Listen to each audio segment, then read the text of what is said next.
Bienvenidos a Play Skip Repeat con Lorenzo Sanz.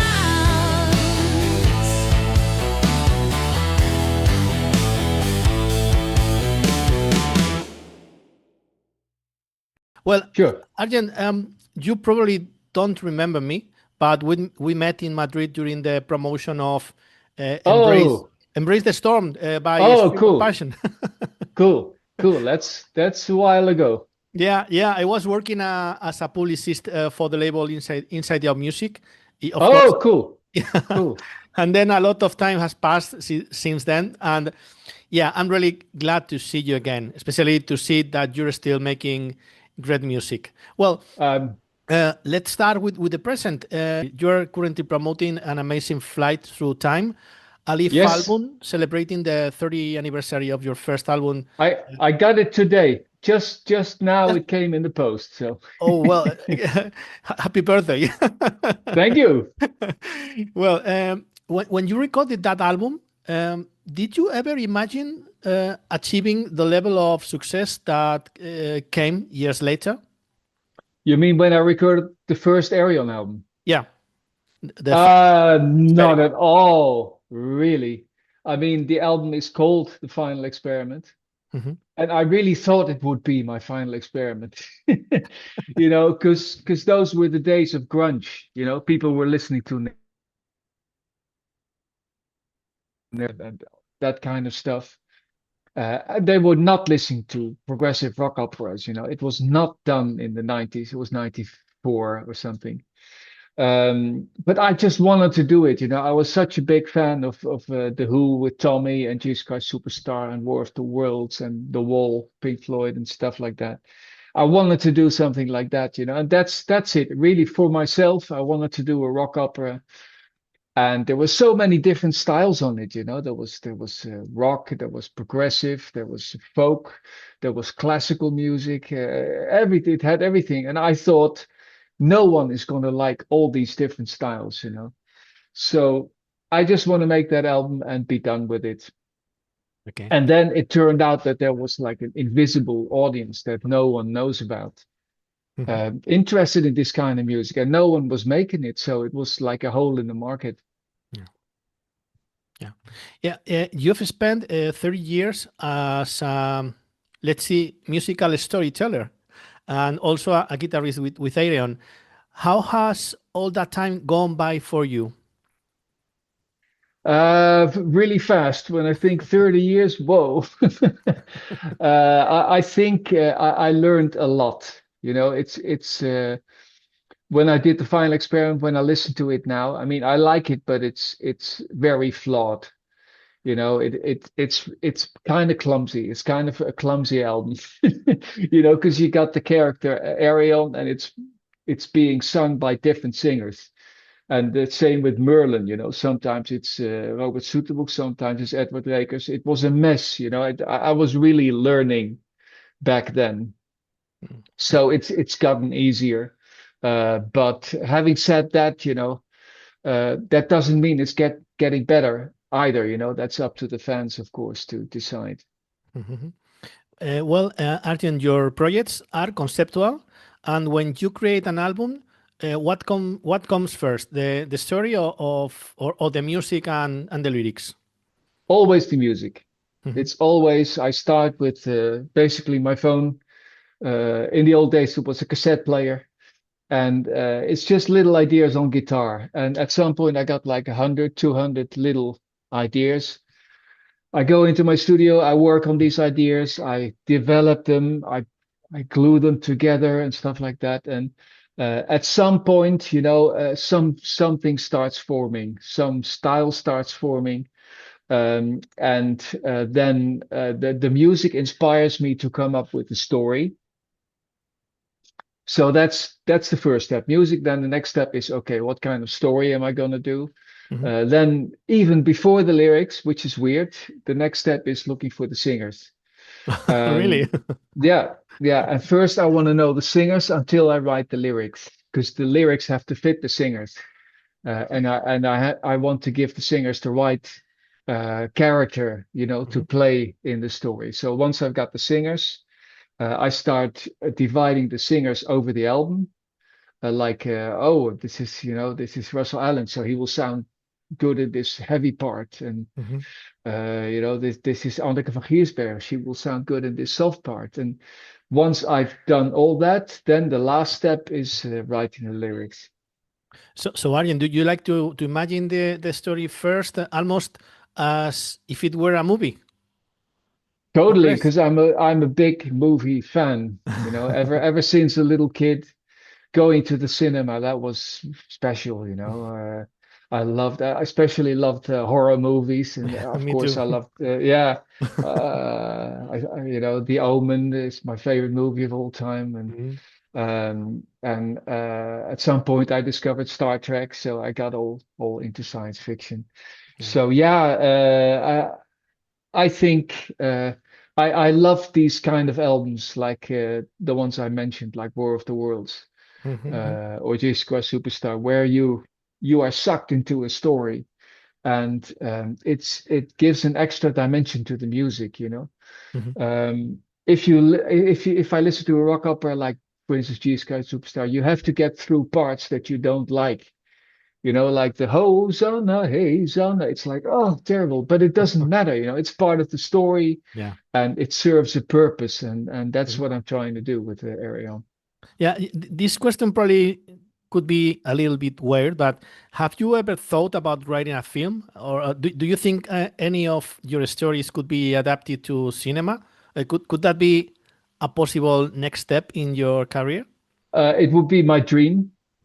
The only thing is, my stories are big. They're about destruction of worlds, and other planets. So that means investing a lot of money, and Yeah. especially science fiction movies, they are Hmm. expensive.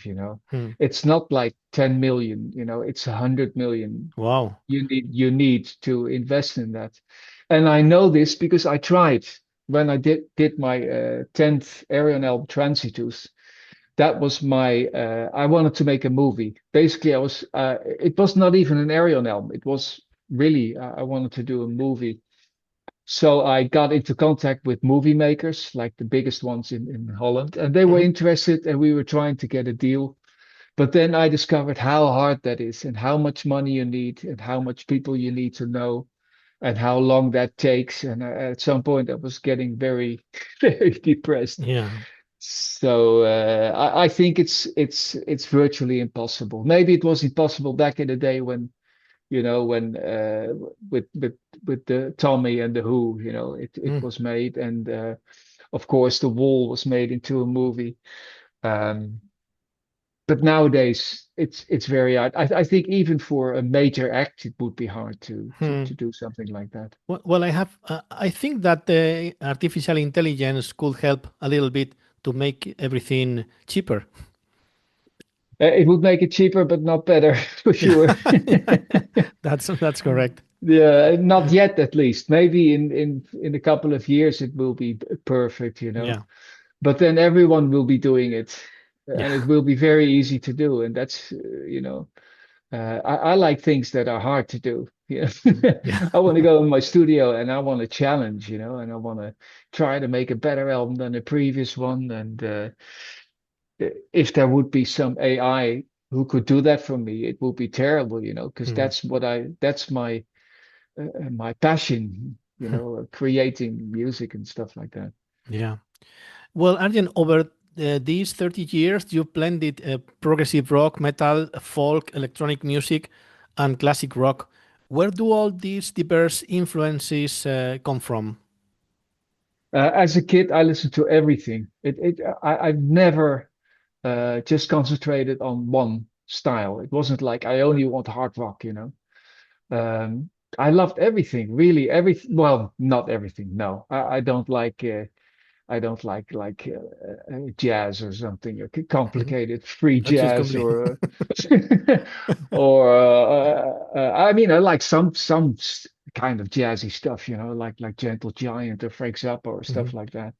But no, there are music styles I don't like disco or rap. I can't handle rap or even or a lot of pop music and stuff like that. But no, I'm basically open for everything. I mean, if you listen to my iPod, well, it's not an iPod anymore, but um, it's Part of all on the my past. phone. It's out of my pad, but yeah, but I still call it an iPod. Mm. It's maybe 5% is progressive music and 5% is metal, and apart from that, you hear every other style, you know. Mhm. So yeah, I just like a lot of different styles of music. So that reflects in my music. You know, I'm open for everything. That's also what I tell people. You know, don't be just like it has to be prog or it has to be metal, because there's so much cool music to discover. Yeah. And I also think that all these different influences makes your music different. You know, if you only focus on metal and I only like AC/DC, you know, you will Hmm. end up sounding like AC/DC. But if Yeah. you know, also like ABBA, it will be a weird combination and something new will come out, you know. Yeah. Well, in your songs, you were already talking about artificial intelligence and other futuristic concepts that have since become reality. Do you Yeah. consider yourself something, some kind of a visionary? Well, you know, if you fantasize enough, there's bound to be some stuff that comes true. You know, of course, I did my album Lost in the New Reel, where that was my view on Mhm. the future. And indeed, I had a song called Pink Beatles in a Purple Zeppelin, where I was like, one day, you know, you'll tell the computer, make me a song like the Beatles, Pink Floyd, Deep Purple, and Led Zeppelin, and you know, a song will come out. And Hmm. back then, when I made it, it was fantasy, you know, but now it's been real. But I mean, there's other stuff on that album that didn't come true at all. So I'm sure if you're a science fiction writer, you know, some of the stuff is bound to come true. But Yeah. no, Well, I just want to entertain people. Really, that's all I want, you know. I don't want to teach people anything, you know, that they can do that elsewhere. My music is just to entertain people, and there are no deeper meanings. I mean, there are if you really want to look for it, and of course, you know, I think about things, but they're not on the surface. You know, I'm not trying to force people into thinking like I do, or I would never ever talk about politics or religion or yeah. stuff like that, because that's not my part. I think that's not. I'm not the one who should be talking about that. I'm the one who wants to offer escapism, basically. Okay, great. Well, and staying on the topic of artificial intelligence, especially in music, are you concerned that machines might eventually be able to do what humans do, and that everything could stop being the way we've known it until now? Of course, and it's gonna happen, and Yeah. it's terrible, and I don't want to know. It's You happening. It's know, happening now. it's happening, and people are sending me stuff, and I don't want to hear it. Yeah. I don't want to listen to it, and you know, I just want to work on the new Ayreon, you know, and make it very special and make it better than AI would Mm, make it, you know, mm, which is hard because if you are able to create the perfect album for yourself, you know, then I could never do better. yeah, So yeah, definitely, it's very scary, you know, because it's my future. of course. Uh, Yeah. Creating music, and if that's, you know, if a machine can do it better than me, that's awful. It's terrible, yes. Well, you live in a rural area, far from the noise of everyday life. And what does that isolation bring to you, both as a person, as a musician? More concentration. I can Mm, concentrate on music, and I need that. mm, You know, I'm not a fast worker. People often call me a genius or a talent. I'm not.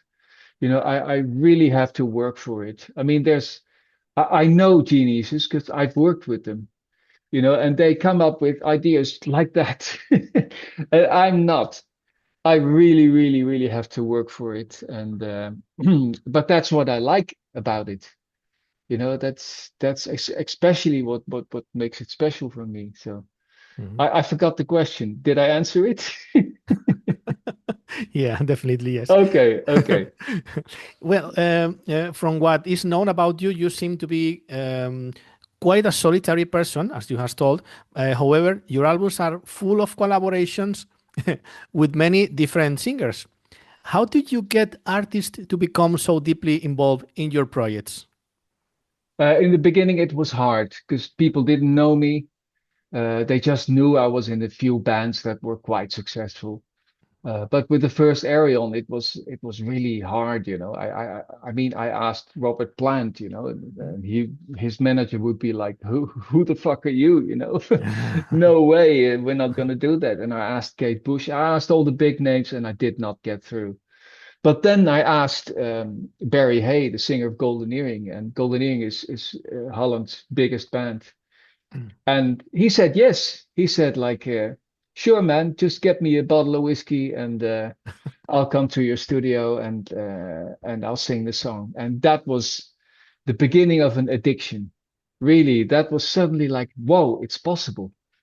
You know, and then I asked, I couldn't get Robert Plant, so who did I ask? Lenny Wolf of Kingdom Come, you know, who were like Led Zeppelin clones, they called them. Yeah. Mhm. Same thing. He said yes. He said, yeah, sure, I'll do it. I'll come to your studio. And that's the coolest thing, you know, to work with people that you actually listened to as a kid and that you actually bought albums, you know, and Mm. there they are singing my songs. So that was the beginning of really of an addiction and trying to get singers, you know, making these huge lists, emailing managers. And in the beginning, it was harder because they didn't know me. Mhm. But at some point, I started getting success, and that's where singers either knew who I was at least, or yeah, that or they really like my music. You know, that's even better. I mean, if Of you course. like the last live shows we had, the Dino Jelusic, and I remember seeing a clip on YouTube and I was like, this singer is amazing. Whoa. And I contacted him and he said, hey, Arjen, I love your music. You know, this is my favorite album. And it's like, whoa, you know. So if stuff like that happens, you know, or of course, working with the really big ones like Steve Vai and Bruce Dickinson and stuff like that, you can't imagine how much pleasure uh, that gives, you know. Of course. Which doesn't mean that, you know, working with unknown people isn't as cool either. You know, Yeah. I worked with a lot of singers who were unknown and it's also cool, you know, because you can show the world, like, listen to this singer you don't know, like Flora, you know, she was 19, no one knew her yet, Flora Jansen, and she sang on my album, and I was like, hey, listen to this girl, you know, how she can sing. So that's amazing too. The future classics. Yeah. Yeah, and of course, I like to think that I played a part in their success, which isn't true, you know, because they would have made it anyway, with or without me, really, they would have made it. It's just, I think my talent is to recognize talent. Um, yeah, I've always been good at that. Already as a little kid, you know, I could hear like, you know, I heard like Dio. Um, on the early Rainbow stuff, or even on what was it on the Roger Glover single "Love Is All," and I was like, "Holy shit, who is this?" You know, I've always had that. Yeah, that I think that's my biggest strength. Okay. Well, one of the most surprising things about your discography is that you didn't originally write music with the live performance in mind. As Ayreon was conceived as obviously as a studio project, but did the decline in album sales push you to reconsider and start performing live? And how did that transition happen? No, not at all. No. Um, no, I started Arion because I really did not want to play live anymore. Hmm. It really started when my manager at the time, which is like 20 years ago, I think, she did theater plays. and Okay. she was looking for a new one. And I was like, hey, I got this album called The Human Equation Mm-hmm. with James Labrie of Dream Theater. It could be cool, to do a theater production of that. So I helped her get all the singers, and Joost made arrangements for the musicians. Mm-hmm. And we did it live, and I wasn't 100% involved. It was not my thing. So a lot went wrong, a lot wasn't really good. But I could see like, whoa, this is possible, and the biggest thing was how many people you make happy with this, that not just the musicians and all the crew working, but also the people, I could just see the venue and I could see all the big smiles. And at some point you realize, whoa, I'm making a lot of people happy, and Mm-hmm. then I was talking with Joost. Hey, let's do just one live show, let's make a lot of people happy, and let's do an Ayreon best of, and that was the Ayreon universe. I'm bad at years, at 2017 or 15, I don't know. Um, so yeah, that was really a one-time thing, the way we planned it. And we were like, oh, we hope people will come, And so we started the pre-sales, and within an hour, the venue was full. So we were like, let's add another one, and that was full. 10 minutes later, let's add another one. So we did three, um, and it was such a big success that we just had to do it again and again and again. Of So that's course. how it happened. Yeah. Well, the concert from which this live album was recorded gathered 15,000 people, with tickets selling out very, very big quickly, as you have said. And what did it feel like to witness such a massive response from the audience? It's really bizarre. It's really very strange because I swear each time we do this, we're like standing in front of the computer and we're like, oh, it's not gonna work this time. This time it's really over. People are not gonna come all the way from Australia Yeah. and Brazil and Spain and to see a show in Holland, it's not going to happen. Each time, really, each time we're like, oh, we said four shows, but maybe we should only do three. And so each time we're really nervous. And um, but then the venue 013 is telling us they can see how many people are waiting to get tickets, and they say like, well, there's five shows, and there's like uh, 3,000 people waiting on each show, and we were like, oh, it's happening again. So yeah, it's surreal. That's the word. Mhm. Yeah. And talking about the concert, how long did it take to prepare everything and contact all the people involved and organize it all? Well, the first Arion took 2 years to set up. You have to be early with the musicians because they all have their own bands, and you have to book them at least a year in advance. If you come a few weeks before, hey, can you do the live show? Then I mean, if Floor is touring with Nightwish or Russell is touring with Symphony X or whatever, then it can't be done. So you have to be really early to get the singers. Hmm. And you have to set the whole stage up, and the band has never played these songs, and Yeah. they've never played together. So Hmm. we got to at least rehearse for half a year, like a couple of times a month, because it's complicated shit, it's complicated stuff, Yeah. and uh, uh, also all the backing tracks with the weird strange effects, because Ayreon has a lot of strange effects, that you want to do live as well. Uh, Getting that all together took 2 years in the beginning. Now it only takes 1 year because we are a very close team now. We are a Yeah. production team of five Mhm. people who arrange everything. The musicians know each other now. We know the musicians. A lot of the singers are the same. A lot of the crew are the same. The 013 is the same. So it's a bit faster now, but it's still a year of work. Yeah, of course, of course. Well, the set list includes songs from different areas of Ayreon, as well as material from Star One, Guild Machine, and your solo work. How did you approach building a cohesive set list? Well, for this show, I wanted it's basically a best of Arion. So Mhm. I didn't want it to be an Arion Universe #2, because we did Arion Universe, which was a best of. Then we did Electric Castle, which was an album. We did Zero One, which was an album. Um, but so I wanted to make it a little bit different. And at some point, I got like, oh, it would be cool if in the first half um, we play songs that we never played live before, at least not in 013.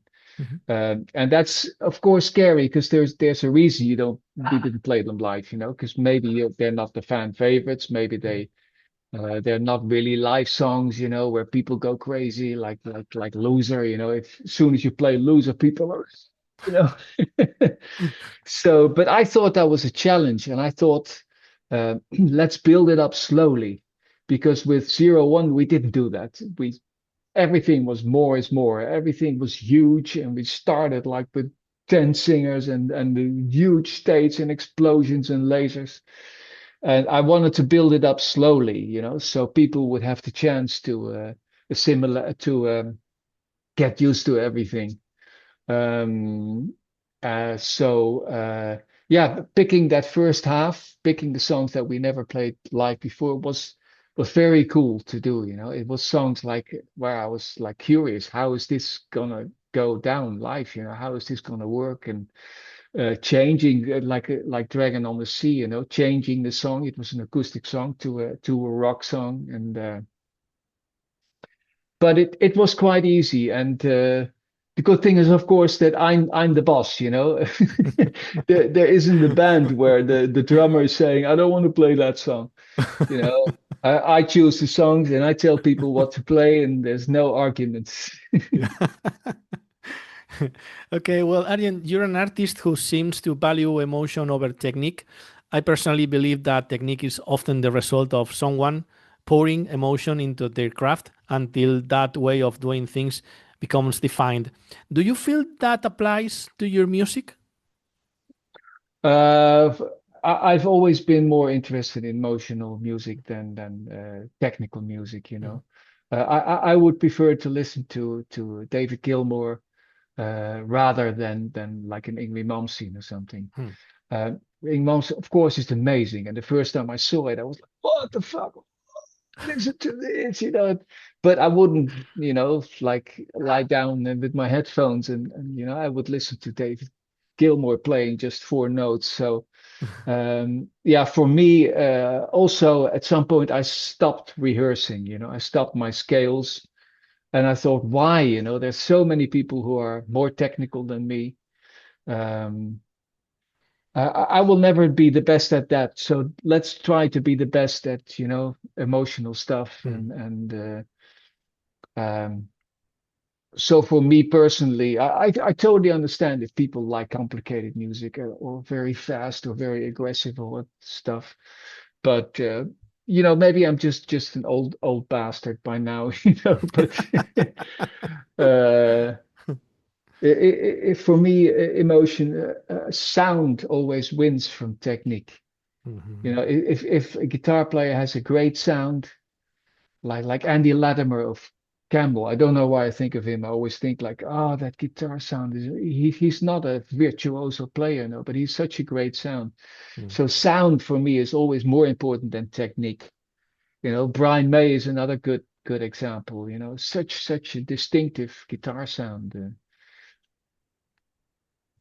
Well, you appear to be more of a studio-focused artist than a commercial strategist. But after 30 years in the industry, what changes or new paradigms in the music business have impacted you the most? As a studio musician, you mean? Yeah, or a musician in general. Well, things have changed completely, of course, technically speaking. In the old days, it was all tape recorders and slowly moving on to DAT recorders and ADAT recorders and stuff like that. and stuff has become a lot easier, of course, to work in the studio. But again, I come to easier. Is that also better? So I always, even now with Pro Tools, where everything is possible, I try to keep it as real as possible, and I keep it as analog as possible. And that also goes for the live shows. You can put everything on the backing tracks, and it's perfect. You can put all the backing singers there, or the lead singers and stuff. But I enjoy it, when it's not 100% perfect. So I would never do that. I'm not sure if that answers your question, but Yeah, definitely yes. Well, we're living in the era of singles, and where very few people listen to full albums. However, you continue to create conceptual albums. Do you think that sooner or later audiences will return to that deeper listening experience and appreciate your work even more? I don't notice any decline in sales. I mean, this live album is my best selling so far. Hmm. It's crazy, each time I think, people don't want it anymore. They don't want CDs anymore. Um, but it just, it keeps selling, and people want to have it, and people, Hmm. they want to like, yeah, you have Oh, all it these looks amazing. pages. Yeah, you got Wow. all these pages and all these photos and the Yeah, whole story, yeah, and people want to have something, they yeah. don't just want to stream it. They would want something that belongs to them, Mhm. and they want to escapism, they want to disappear into a story, and so of course it's getting harder, of course I'm guilty as well. If I go to YouTube, within 1 minute I see something in the sidebar that seems more interesting, so I click on and I click on and I click, and it's terrible. If I get caught in that, I hate myself. I'm like, don't do it. Think of the days of vinyl, where you had to play the whole vinyl side 20 minutes. Other You didn't want to get up, and Yeah. lift the needle, so you Hmm. listened to it, and in the end, you even liked the songs you didn't like in the beginning. I specifically remember with Led Zeppelin songs, like you had songs like the reggae song, on House of the Holy, Jamaica. I mean, I hated it. It was like, holy shit, Led Zeppelin doing a fucking reggae song. No. But then, after, playing that final side for 20 times, it's like, oh, oh, oh, oh, oh, oh, you know, I kind of like it, by now. And music doesn't have that chance anymore now, and that's a shame. So the only way to kind of force is a shitty word, but to inspire people to listen to a whole thing is to put a story in it, and to make it adventurous, and to put all these different singers in, and you if you want to hear all these singers, you're gonna have to listen to the whole thing, and I'll keep on going. I don't give a shit, if it doesn't work anymore, if there's no audience anymore. That's what I do, and that's what I'm best at, and I'll just keep doing it. Great attitude. Great attitude. Well, the last question, Arjen. Transitus was your last studio album. And when can we expect a new Ayreon album with a fresh story and new material? Definitely next, because since Transitus, I did so many side projects. I did the Supersonic Mm. Revolution, the Plan 9. I did Simone, of course, the live stuff, and it's really, really, this time I'm like, I'm not gonna make albums for other musicians anymore. I'm gonna make an album for me, and I know that the fans also want a new Ayreon. So I'm already working on it. I already had got a lot of ideas, and I'm already working in the studio too, Mhm. developing these ideas. So it's slowly starting to take shape. I have no idea yet what the story will be, or which singers I'm going to invite, but I'm already writing down names. Like, whoa, this part would be cool for this singer, and I think it will be sci-fi. I mean, all Arions are sci-fi, for sure. Um, So yeah, I'm also going to move house, which always takes a lot of time. So I'm not sure if I'm going to be ready next year, but I also want to take it easy, you know. So Yeah. far, I've released at least one album a year, one or two albums a year, and I think I should take it a bit more easy and take my time for this one, you know. Yeah. Well, Arjen, thank you so much indeed for your time. Especially, thank you so much for your music. You're very welcome, and thanks for listening. That's all I can say. I mean, that gives me a reason to live. Yeah. Okay. I hope to see you soon and listen to the new music you are cooking now. I'll work extra hard for you, Lorenzo. Thank you so much. Have a nice day. Okay. Bye Okay. bye. Saludos. Saludos.